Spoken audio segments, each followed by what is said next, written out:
دۆخی میدیا لە هەرێمی کوردستان قسەی زۆر لەسەر دەکرێت هەموو قسەکانیش بەو جۆرەیە کە هێشتا میدیا لە هەرێمی کوردستان نەگەیشتۆتە ئاستێک کە جێگای دڵخۆشی میدیاکاران و ڕۆژنامەنووسان بێت. هۆکاری ئەمەش وەک میدیاکاران باسی دەکەن پەیوەندی بەوە هەیە کە بنەماکانی کاری ڕۆژنامەوانی کاری لەسەر ناکرێت و تا ئەندازەیەک دوورکەوتنەوە لە نێوان میدیاکاران و یاسا ڕۆژنامەوانیەکان بەدیەکرێت. میدیای کوردی لەو ئاستەیە نەبووە. ئێمە ئەگە خۆمان جیان نەکەینەوە لەگەڵ تەواوی کۆمەڵگاکانی ڕۆژهەڵاتی ناوڕاست و کۆمەڵگاکانی پەرەستیان تاکوی ئێستاکە لە حاڵەتێکی چەق بەستویان ماوێنێتەوە. ئەو حاڵەتە چەق بەستووە ئەوەیە یەک کە نەمانتوانیوە هاوشان و مواکەبەی تەکنەلۆژیای سەردەمی عەلامی بکەین. ئەتوانین بڵێن میدیای کوردی ئێستا لە قۆناغی ڕاگوزەردایە لەبەرەوەی لە بنەڕەت تا میدیا پەیوەستە بە سیستەمی سیاسی و لە وڵاتەوە.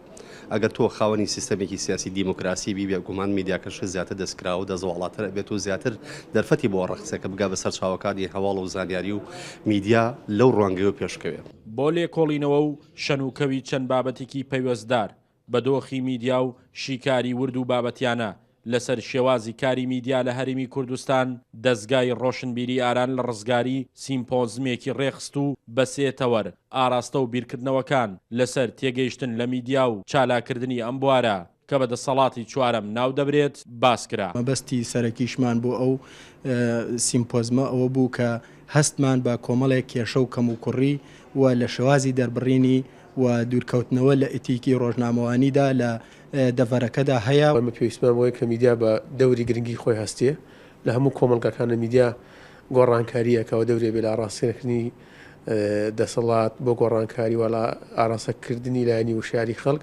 بەداخەوە میدیای کوردستان میدیایەکە ئێستا تەنها خەریکی ڕۆماڵکردن و خەریکی ئیسارەکردنی کێشەکانە نەیتوانیەوە دەورە ببینێ. شتێک کە زۆر جار